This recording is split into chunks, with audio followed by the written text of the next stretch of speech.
নমস্কার বন্ধুরা, সুপ্রভা গ্রিনারিতে তোমাদের সবাইকে স্বাগত। আর এই শসা ক্ষেত তোমাদের তো আগেই দেখিয়েছি, তবে আজকে কিন্তু আমাদের এই শসা ক্ষেত থেকে প্রথম শসা তোলা হবে। বৃষ্টির জন্য শসা গাছ কিন্তু তেমনভাবে সুস্থ প্রকৃতির নেই এবং গাছ কিন্তু সেইভাবে ফলনও দিতে পারেনি বা জালেও সেইভাবে পড়েনি। আর শসার কিন্তু গেট আপ খুব একটা ভালো নেই। তা তোমাদের কেমন কি শসা উঠেছে আজকে দেখাচ্ছি। যেহেতু আমাদের একটা মাটির শসা, তার জন্য কিন্তু আমরা এইভাবে গামলা শসা ভিজিয়ে রেখে দিয়েছি এবং এর থেকে কিন্তু শসা বাছাই করা শুরু হবে।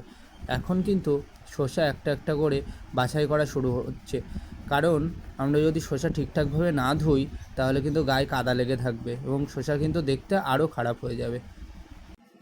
এবার কিন্তু এই গামলা থেকে 3 রকমের শসা আলাদা করা হবে।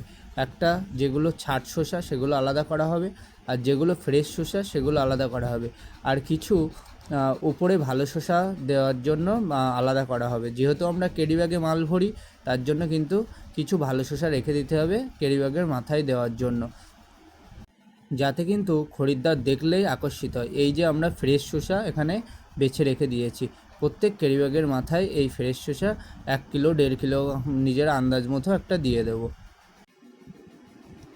আর এই শসার গেট আপ কিন্তু খুব সুন্দরই হয়েছে।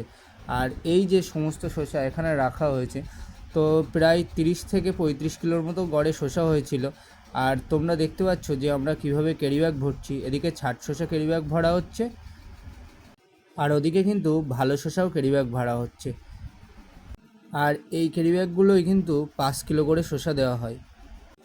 এখন কিন্তু শসা মাপা চলছে, আর এইভাবেই কিন্তু ক্যারি ব্যাগ আমরা ভর্তি করে দিয়ে ক্যারি ব্যাগ বন্ধ করে বাজারজাত করি। দেখো এখানে যেরকম ভালো শসা আছে, খারাপ শসাও পাইল করে দেওয়া হয়েছে এবং তার উপরে 1 কিলো 1.5 কিলো মতো মাথানি শসা দিয়ে দেওয়া হচ্ছে, যাতে খরিদ্দার দেখলেই আকর্ষিত হয়।